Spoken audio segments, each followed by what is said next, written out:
in this module, we will start with another rule of integration, which is substitution rule.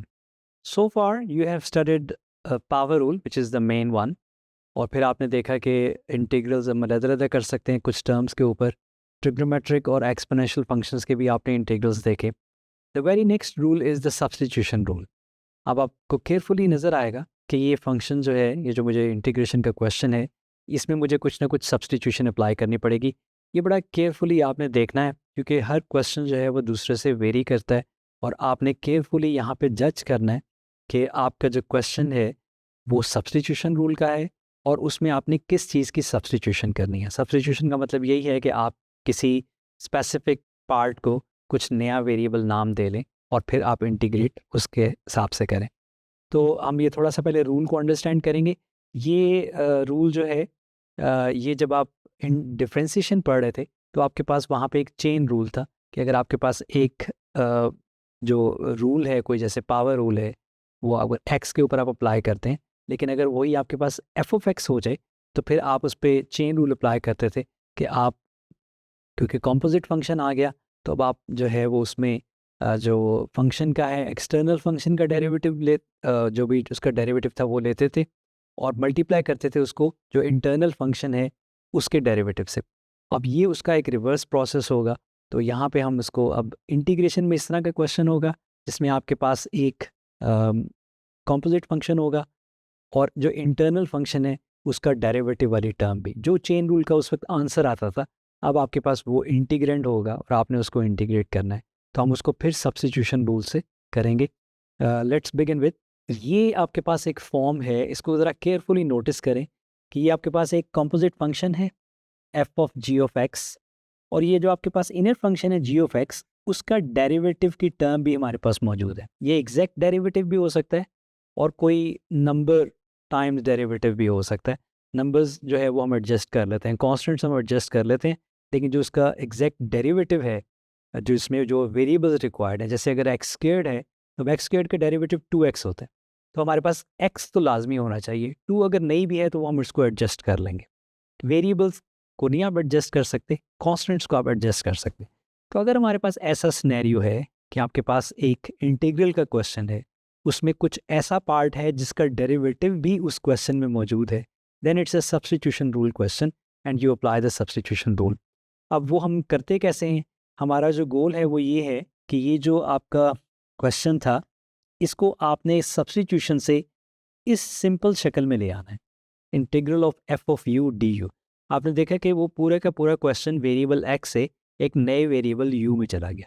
अब ये होता कैसे है कि हम जो आपके पास इंटरनल फंक्शन है जी ऑफ एक्स उसको आपने यू सपोज करना है, ठीक है, और उसका डिफरेंशियल लें तो आपके पास ये आ जाएगा D U equals to G dash of X D X. ये उसका डिफरेंशियल आ गया और ये अब आप ये दोनों चीज़ें उसमें पुट करें तो अपीयर्स इन द इंटीग्रेट. अब ये दोनों इंटीग्रेंड में आपके पास यहाँ पे हैं, आप ये देखें कि आपके पास ये जी ऑफ एक्स था, इसको आपने यू सपोज कर लिया और ये जो G dash of X D X था ये अब आपको डी यू की शक्ल में मिल गया.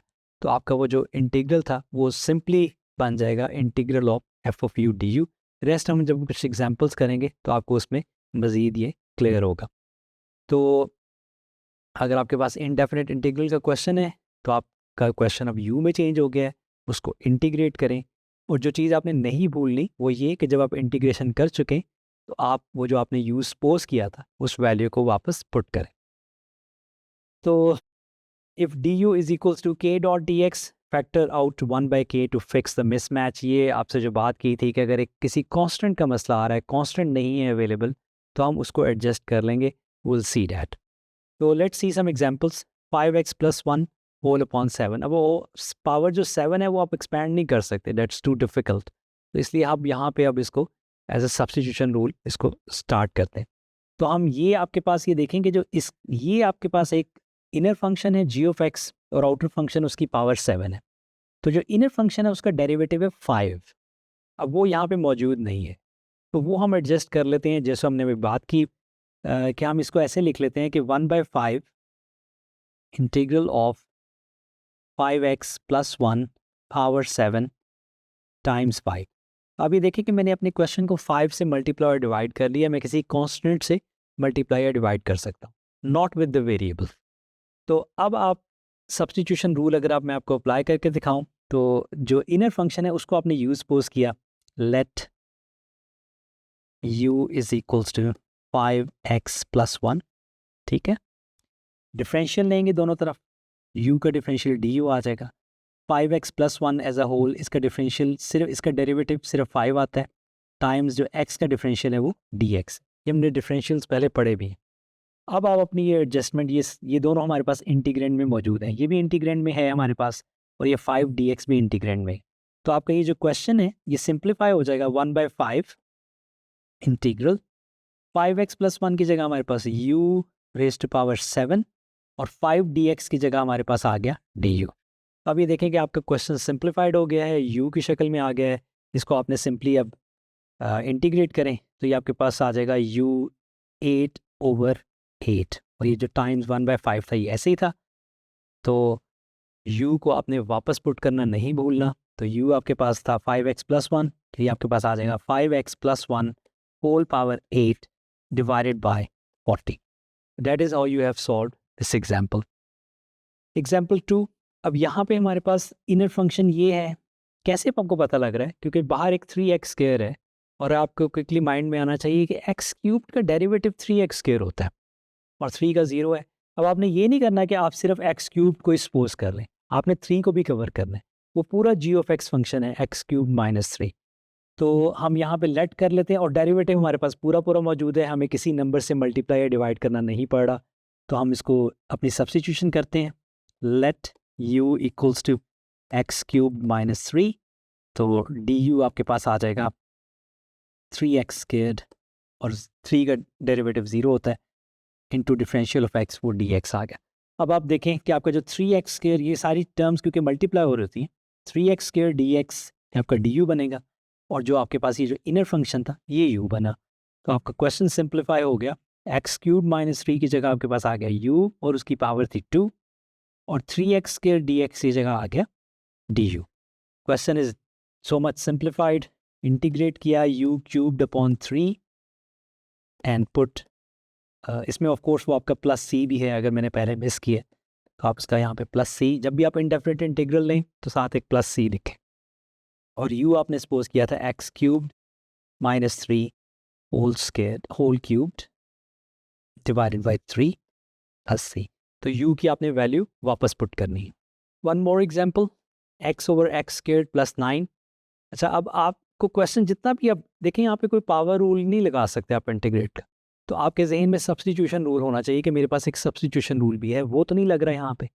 अब ये देखें कि जो x² + 9 है, जो इनर फंक्शन है स्क्वायर रूट के अंदर, इसका डेरिवेटिव 2x होता है। तो और x मेरे पास है, 2 का इशू है, we will solve that by multiplying and dividing. तो मैं इस क्वेश्चन को रीराइट कर लेता हूँ, एक 2 से मल्टीप्लाई और डिवाइड कर दिया, तो 1/2 इंटू 2x/x² + 9 dx। अब मेरे पास पूरा पूरा डेरिवेटिव मौजूद है, तो आप इसको सब्स्टिट्यूट करें, let u is equals to x² + 9। Inner function को u सपोज किया, तो du आपके पास आ गया 2x टाइम्स dx। अब 2x dx du में कवर होगा, x² + 9 इज u। तो आपका क्वेश्चन बन गया 1/2 integral of du on u square root. अब u स्क्वायर रूट है, इसकी इंटीग्रेशन पावर रूल से होगी, इसको आप ऊपर ले आएँ तो ये आपके पास आ जाएगा 1/2 u⁻⁻½ du। अभी इंटीग्रेशन नहीं की, तो अब आप इसको इंटीग्रेट करें विद पावर रूल, तो ये आपके पास आ जाएगा ½ u⁻1/2 + 1 + 1/2 हो जाएगा, ओवर -1/2 + 1 वो +1/2 हो जाएगा, ये कैंसिल हो जाते हैं वैसे।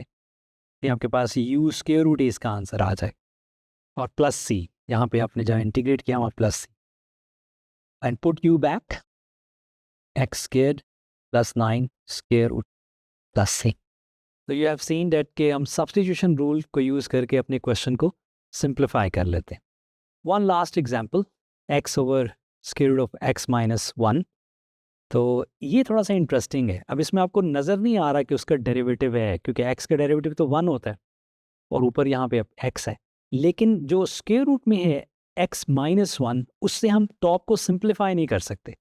तो यहाँ पे सब्स्टिट्यूशन रूल हमें हेल्प करेगा कि हम ये जो एक्सप्रेशन है इसको ऊपर ले आएंगे जो 2 टर्म्स का है, और नीचे सिंगल टर्म आ जाएगी। हम देखेंगे कि कैसे आती। तो आप जो इनर फंक्शन है उसको u सपोज करें, let u is equals to x-1। अब यहाँ पे मुझे x के लिए भी कुछ सब्स्टिट्यूशन चाहिए, तो मेरे पास x, मैं पहले डिफरेंशियल ले लेता हूँ, तो du आपके पास आ जाएगा सिंपली, x का डेरिवेटिव 1 होता है और 1 का 0 होता है, तो du इक्वल आ जाएगा dx। और दूसरा मुझे x के लिए भी वैल्यू निकालनी है, तो मैं इससे x भी ले लेता हूँ, x मेरे पास आ जाएगा u+1। अब आप इसको भी पुट करें, इसको भी पुट करें और इसको भी पुट करें इंटीग्रेंड में, तो देखें कि आपका इंटीग्रेंड बन जाता है x की जगह आ गया u+1 डिवाइडेड बाय x-1, हमारे पास u था वो स्क्वायर रूट में आएगा, और dx की जगह du आ गया। अब ये क्वेश्चन आपके लिए सॉल्वेबल है, हमने इस तरह का क्वेश्चन किया भी है। आप इसको सॉल्व करेंगे कम्प्लीटली, को पता है कि इसमें आप दोनों को आप अलग-अलग से डिवाइड कर लेते हैं और इस पे ज़रा एक्सपोनेंट्स की प्रॉपर्टीज़ लगाएं, और आप इसको फिर दोनों टर्म्स जो हैं वो पावर रूल से सॉल्व हो जाएंगे। तो ये हमने इनडेफिनिट इंटीग्रल्स कुछ देखे और सब्स्टिट्यूशन रूल देखा। कुछ एग्जांपल सारी की सारी अलजेब्राइक थी। नेक्स्ट हम ट्रांसेंडेंटल फंक्शंस के इनडेफिनिट इंटीग्रल देखेंगे, और लेटर ऑन हम सब्स्टिट्यूशन रूल से डेफिनिट इंटीग्रल को भी सॉल्व करेंगे।